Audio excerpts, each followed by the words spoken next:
नमस्ते, सुप्रभात। आज हम बात करेंगे दैनिक जागरण की कुछ महत्वपूर्ण खबरों के बारे में और उसी के साथ यूपीएससी जो पिछले विगत वर्ष में पूछा गया प्रश्न है उसे भी हम सॉल्व करेंगे। और यह याद रखिएगा, यह दैनिक जागरण का राष्ट्रीय संस्करण है जिसमें आप लोगों को केवल महत्वपूर्ण जानकारी ही प्रदान की जाएगी और जो महत्वपूर्ण जानकारियाँ हैं उन्हें हमने टिक किया है ताकि आप लोगों को पढ़ने में आसानी हो। और इसमें जो परीक्षा के पॉइंट व्यू से इम्पॉर्टेंट रहेगी वही खबर आप लोगों को प्रदान की जाएगी। तो अगर आप लोग हमारे चैनल में नए हैं तो कृपया चैनल को लाइक शेयर सब्सक्राइब जरूर करें। और खबर की तरफ आगे बढ़ने से पहले हम रोजाना की तरह यूपीएससी जो पिछले विगत वर्ष में पूछा गया प्रश्न है उसे हम सॉल्व करेंगे। तो चलिए देखते हैं आज का प्रश्न क्या है, उसे हम देख लेते हैं। यह यूपीएससी सिविल सेवा परीक्षा विगत वर्ष 2010 का प्रश्न है। प्रश्न दिया है 4 ऊर्जा फसलों के नाम नीचे दिए गए हैं, आप लोग को दिख रहा होगा। उनमें से किसकी खेती इथेनॉल के लिए की जा सकती है? तो इसमें विकल्प दिया है। विकल्प ए है जेट्रोफा और विकल्प बी है मक्का, विकल्प सी है पोंगामिया और विकल्प डी है सूरजमुखी। तो आप लोगों से अनुरोध है कि आप लोग इसका आंसर कमेंट बॉक्स में जरूर दें। तो चलिए देखते हैं आज की क्या खास खबरें हैं, उन्हें हम एक एक करके देख लेते हैं और लास्ट में इस क्वेश्चन का फुल एनालाइज हम जरूर करेंगे। तो आप लोगों को अगर इसका फुल एनालाइज चाहिए तो आप लोग हमारे वीडियो के लास्ट तक जुड़े रहिए। जीत गई जिंदगी अभियान में केंद्र व राज्य ने झोंक रखी थी पूरी ताकत, पूरा देश कर रहा था सफलता की प्रार्थना। 12 नवंबर की सुबह करीब 5:30 बजे भूस्खलन होने के कारण सुरंग में फंसे गए थे श्रमिक। सिरक्यार सुरंग में 17 दिन से फंसे 8 श्रमिक, 8 राज्य के 41 श्रमिक सुकुशल बाहर गए। 400 घंटे तक चल रहे राहत व बचाव अभियान में 20 से अधिक एजेंसियों ने दिया योगदान। हम देख रहे हैं जो उत्तराखंड के सिलक्यारा से बारकोट तक की सुरंग जो बनाई जा रही थी लगभग 4.5 किलोमीटर तक की, उसी की बात हो रही है। उसमें से जो 12 तारीख जिस दिन हमारा दीपावली का दिन था उसी दिन काम करके वापस लौट रहे थे मजदूर जो बीच में फंस गए थे और बीच में फंस गए थे। सुरंग जो बन रही थी उसमें ऊपर से मलबा गिर रहा था, मलबा गिर गए, उसी के कारण लोग फंस गए और जिन्हें निकालने के लिए 17 दिन का समय लगा और वह 8 राज्य के 41 श्रमिक थे।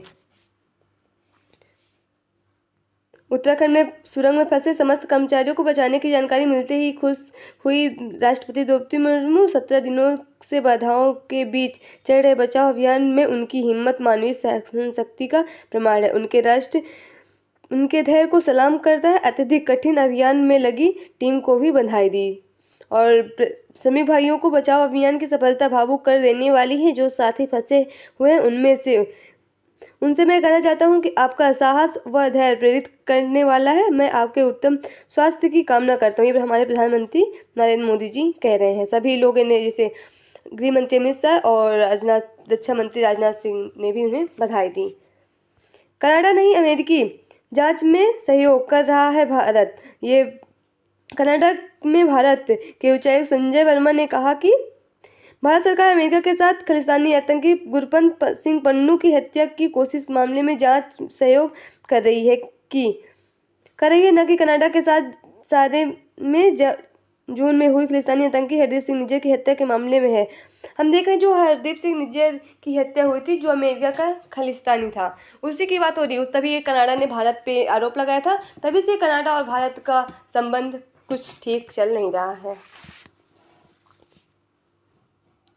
आतंकवादियों से जुड़ाव का पता चला तो 24 घंटे में फ्रीज होंगी संपत्तियां। सुरक्षा परिषद द्वारा नामित लोगों के विरुद्ध हो सकेगी तत्काल कार्रवाई। केंद्र सरकार ने सभी संबंधित एजेंसियों को जारी किए दिशा निर्देश। आतंकवादी और आतंकी फंडिंग से तार जुड़े होने के मामले में संयुक्त राष्ट्र सुरक्षा परिषद द्वारा नामित व्यक्तियों, इकाइयों या संगठन की संपत्तियों को अब यूपीए और WMD एक्ट के तहत 24 घंटे के अंदर फ्रीज कर दिया जाएगा। बात करें संयुक्त राष्ट्र सुरक्षा परिषद की। यूनाइटेड नेशन सिक्योरिटी काउंसिल स्थापना 1946 में हुई थी। इसमें 5 स्थायी सदस्य और 10 अस्थायी सदस्य है। 5 स्थायी सदस्य में यूएसए, रूसी संघ, यूके, चीन और फ्रांस शामिल है। नौसेना को मिलेगा और एक और स्वदेशी विमान वाहक पोत। प्रस्ताव को रक्षा खरीद बोर्ड की मंजूरी, डीएसी भी जल्द लगाएगा मोहर। चीन की बढ़ती गतिविधियों के चलते नौसेना को सशक्त करना है जरूरी।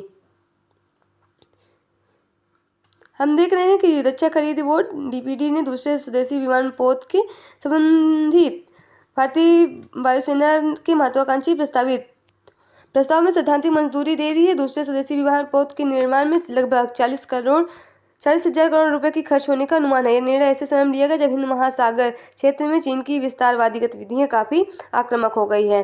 भारतीय नौसेना इस विमान वाहक पोत के जरिए चीन की नौसेना को चुनौती का सामना आसानी से कर सकती है। अब अगर हमारे पड़ोसी चीन और पाकिस्तान जैसे हो तो हमारे रक्षा सुरक्षा को बढ़ाना जरूरी ही है। और ये राष्ट्रीय राजधानी से जुड़ी खबरें हैं। डीयू दिल्ली विश्वविद्यालय में 20% कोर्स ऑनलाइन पढ़ सकेंगे छात्र। शिक्षकों ने कहा शिक्षा की गुणवत्ता पर पड़ेगा फैसले का असर। कौन से कोर्स शामिल होंगे इस पर लिया जाएगा जल्द ही फैसला।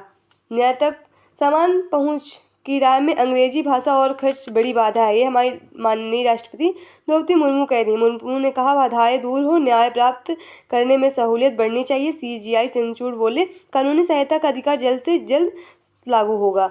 हम देख रहे हैं कि हमारे देश में ही कई ऐसे लोग हैं जिन्हें इंग्लिश नहीं आती है, तो उन्हें न्याय मिलने में बहुत कठिनाई होती है। और खर्च की बात करें तो जो लोग गरीब होते हैं वो इतने अच्छे वकील हायर नहीं कर सकते, ताकि और उसी चलते उन लोग की हार होती है। और जो लोग बहुत पैसे वाले होते हैं उनके अधिकारों को दबा के अपना न्याय पास करवा लेते हैं। भारतीय अंतरिक्ष यात्री को प्रशिक्षित करेगा नासा। भारत आए अमेरिकी स्पेस एजेंसी के प्रमुख विल नेल्स ने कहा साझेदारी को करेंगे मजबूत। चंद्रयान-3 भारत की असाधारण उपलब्धि, पहली बार कोई देश साउथ पोल पर पहुंचा है। काशी तमिल संगम 17 दिसंबर से जुटेंगे कला संस्कृति से जुड़े विद्वान। तमिलनाडु के प्रत्येक जिले से आएंगे कला संस्कृति, संगीत और शिक्षा से जुड़े लोग। इस बार पुडुचेरी के विद्वान भी होंगे शामिल। 15 दिनों तक होगा इस बार संगम। काशी में नमो घाट का आयोजन। इस पूरे आयोजन में तमिलनाडु के करीब 1400 लोग लेंगे हिस्सा। और देख रहे हैं राजनीति से जुड़ी खबरें हैं। बस आप लोग ये याद रखिएगा कि हमारे परीक्षा के पॉइंट व्यू से क्या जरूरी है, तो उसे आप एक एक कर बस उसमें आप चुनाव आयोग के बारे में जान लीजिएगा। और चुनाव आयोग की बात करें, भारतीय निर्वाचन आयोग, इलेक्शन कमीशन ऑफ इंडिया, यह एक संवैधानिक संस्था है और इसका संविधान के अनुच्छेद 324 के तहत इसकी बात की गई है। और इसकी स्थापना की बात करें 25 जनवरी 1950 की इसकी स्थापना हुई थी, जिस दिन आप लोग मतदाता दिवस भी मनाते हैं। और ये देख रहे हैं कि सुरंग से निकली जिंदगी कैसे चलती। जैसे 12 नवंबर को शुरू हुई थी सुरंग के अंदर भूस्खलन, 8 राज्यों के 41 श्रमिक फंसे थे। 13 नवंबर को सुरंग के मुहाने से निकास सुरंग बनाने की तैयारी शुरू हुई थी। 14 नवंबर को ऑगर मशीन से ड्रिलिंग शुरू हुई, 3 मीटर बाद ही मशीन खराब हो गई। 15 नवंबर को दिल्ली से नई अमेरिकी ऑगर मशीन पहुंचाई गई। हम देख रहे हैं कि इसमें जो सैनिक फंसे थे उन्हें निकालने के लिए विदेशी मशीनों का भी प्रयोग किया गया था। और अमेरिका की सबसे अच्छी और सबसे मजबूत ऑगर मशीन भी लाई गई थी। और 16 नवंबर को निकास सुरंग का काम फिर शुरू, 18 मीटर ड्रिलिंग हुई। 17 नवंबर को 22 मीटर सुरंग तैयार कर कंपन के कारण ऑगर से काम बंद हो गया था। और फिर 18 नवंबर को वर्टिकल ड्रिलिंग समेत 6 अन्य विकल्पों पर भी मंथन शुरू। 19 नवंबर को पीएमओ ने कमान संभाली, 7 विकल्पों पर काम किया। पीएमओ की बात करें, प्राइम मिनिस्टर ऑफिस या प्रधानमंत्री कार्यालय की बात हो रही है। फिर 20 नवंबर को 6 इंच व्यास का लाइफ लाइन पाइप श्रमिकों तक पहुंचाया गया। और 21 नवंबर को श्रमिकों की तस्वीर आई सामने, ड्रिलिंग फिर शुरू हुई। 22 नवंबर को 45 मीटर ड्रिलिंग पूरी श्रमिकों तक पहुंचाया गया पका खाना। और 23 नवंबर बाधाओं के कारण ड्रिलिंग का काम धीमा पड़ा। 24 नवंबर को लोहे के जाल में फंसने से ऑगर मशीन बुरी तरह से क्षतिग्रस्त हुई। और 25 नवंबर को वर्टिकल ड्रिलिंग के लिए कई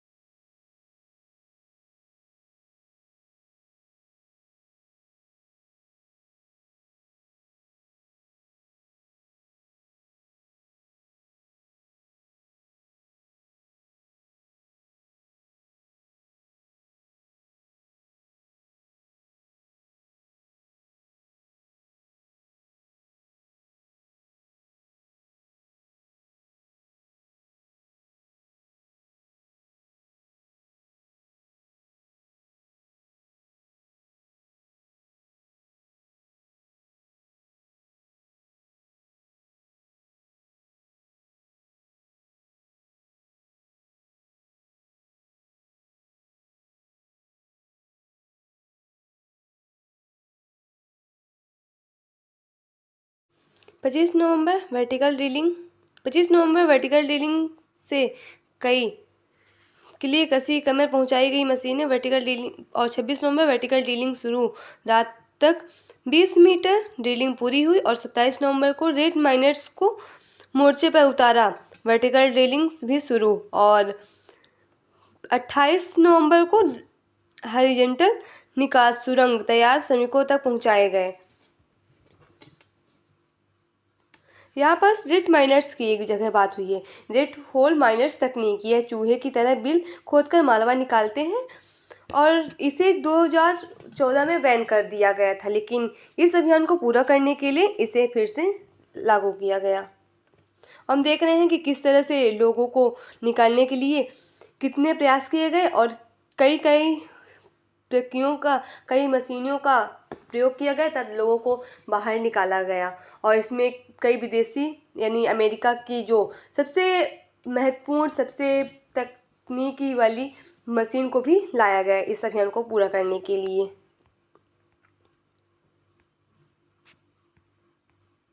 सुरंग से बाहर निकले श्रमिकों ने कहा, पका खाना मिला तो लगा हमें कुछ अब नहीं होगा। हम देख रहे हैं जब 22 नवंबर को लोगों को खाना मिला था, उसी की बात हो रही थी। उन्होंने कहा जब हमें पका खाना मिला तो हमें लगा अब हमें कुछ नहीं होगा। हम देख रहे हैं कि जब इस प्रक्रिया को, इस अभियान को पूरा करने के लिए कई प्रक्रियाओं का प्रयोग किया गया, कई तरह की प्रक्रिया की गई। पहले लोग मशीन 4 मीटर की पाइप डाली गई सुरंग के अंदर ताकि लोगों को ऑक्सीजन मिल सके और लोगों से कुछ बातचीत हो सके। उसके बाद लोगों को ऑक्सीजन देने के बाद उनकी तस्वीर लाई गई, उसके बाद उन्हें खाना भी दिया गया।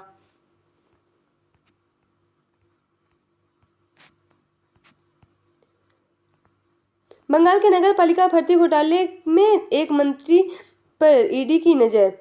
हम ईडी की बात करें, प्रवर्तन निदेशालय की बात हो रही है। 1 मई 1956 में इसकी स्थापना हुई थी। नई दिल्ली में इसका हेडक्वार्टर देखने को मिलेगा। और ये सब बात की बात है। आपके प्रीलिम्स मेंस इंटरव्यू कई प्रतियोगी परीक्षाओं के लिए सहायक होता है। अगर आप लोग सिविल की तैयारी कर रहे हैं तो इसमें कई महत्वपूर्ण आर्टिकल दिए होते हैं जो आप लोग को आंसर राइटिंग करने में काफ़ी सहायता या मदद करेगा। चीन में फिर नए वायरस के संकेत। चीन में एक और नए वायरस के उभर की खबर आ रही है। वहाँ हजारों बच्चों में अज्ञात न्यूमोनिया के मामले दर्ज किए गए हैं। इसके लक्षण उसी तरह हैं जैसे कोरोना वायरस में दिखे गए थे। दक्षिण कोरिया में भी समान लक्षण के साथ न्यूमोनिया के ग्रस्त सैकड़ों बच्चों की पहचान की गई। इससे आशंका जताई जा रही है कि कहीं इस बार भी चीन से निकलकर कोई नया वायरस तो नहीं आ रहा है। पराली प्रबंधन की आवश्यकता। चीन को पछाड़ भारत बनेगा हिंद प्रशांत क्षेत्र के विकास का केंद्र। क्षेत्र में स्थित देश की क्रेडिट स्थिति पर एसएमडी ने जारी की रिपोर्ट। अन्य देश की विकास दर के मामले में भी भारत सबसे रहेगा आगे और सभी रहेंगे पीछे। हिंद प्रशांत क्षेत्र में क्रेडिट स्थिति को लेकर जारी की रिपोर्ट एनडीपी ने कहा कि आगामी वर्षों में चीन की अर्थव्यवस्था सुस्त होती है तो भारतीय अर्थव्यवस्था चुस्ती में दिख रही है। हम देख रहे हैं जो भारत की अर्थव्यवस्था बढ़ रही है उसी की बात हो रही है। और ये अंतर्राष्ट्रीय से जुड़ी खबरें हैं। हमास ने 11 बंधकों को और इजराइल ने 33 फिलिस्तीनियों को रिहा किया। हम देख रहे हैं जो हमास और इजराइल का संघर्ष चल रहा है उसी का युद्ध विराम हुआ है, कुछ दिनों के लिए रोका गया है, उसी की बात हो रही है। और देख रहे खेल से जुड़ी खबरें हैं और इसमें देख रहे हैं T20 सीरीज चल रहा है। आप लोग तो मैच कितने बड़े भक्त हैं देख ही रहे होंगे कि कौन जीत रहा है कौन हार रहा है। रोबोटिक्स इंजीनियरिंग में करियर बनाना चाहते हैं केबीसी 15 के बाल करोड़पति मयंक 15 सवालों के सही जवाब देकर 1 करोड़ पॉइंट्स अपने नाम किए। और यहाँ देख रहे हैं परीक्षा के पॉइंट व्यू से भी जुड़े कुछ महत्वपूर्ण खबरें रहती हैं जो आपके जीएस जीके में काफ़ी महत्वपूर्ण लाभ पहुंचा सकते हैं। फिलिस्तीन को अरब यहूदियों के बीच बांटने के प्रस्ताव को यूएन में मंजूरी। 1947 आज ही संयुक्त राष्ट्र महासभा में फिलिस्तीन के अरब यहूदियों के बीच बंटने के प्रस्ताव को मंजूरी दी थी। अरब देशों ने इस प्रस्ताव का विरोध किया। इसके बाद से ही इजराइल फिलिस्तीन के बीच तनाव जारी और दोनों के बीच में कई बार युद्ध भी हो चुका है। अभी हम देख रहे हैं कि हाल ही में भी युद्ध चल रहा था जिससे अभी युद्ध विराम करके 4 दिन के लिए समय रोका गया है।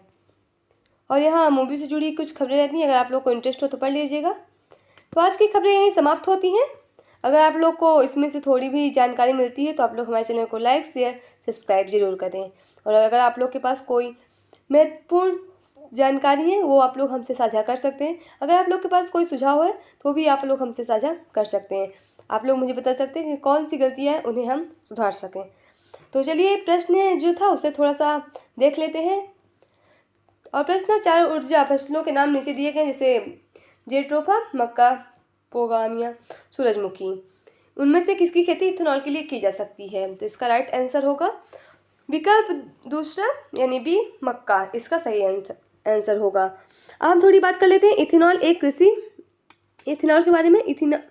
इथेनॉल एक कृषि उत्पाद है जो मुख्य रूप से चीनी के लिए गन्ने के प्रसंस्करण से प्राप्त होता है और इसे चावल की भूसी या मक्का जैसे वैकल्पिक स्रोतों से भी प्राप्त किया जाता है।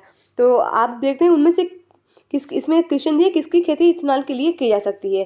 तो इसमें मक्का की भी हो सकती है या भी चावल की भूसी की भी हो सकती है। तो इसमें ऑप्शन तो दिया नहीं चावल की भूसी, इसका मतलब इसका राइट आंसर मक्का होगा। तो आज की खबरें यहीं समाप्त होती हैं। आप लोगों से अनुरोध है कि आप लोग इस चैनल को सब्सक्राइब और लाइक ज़रूर करें। धन्यवाद।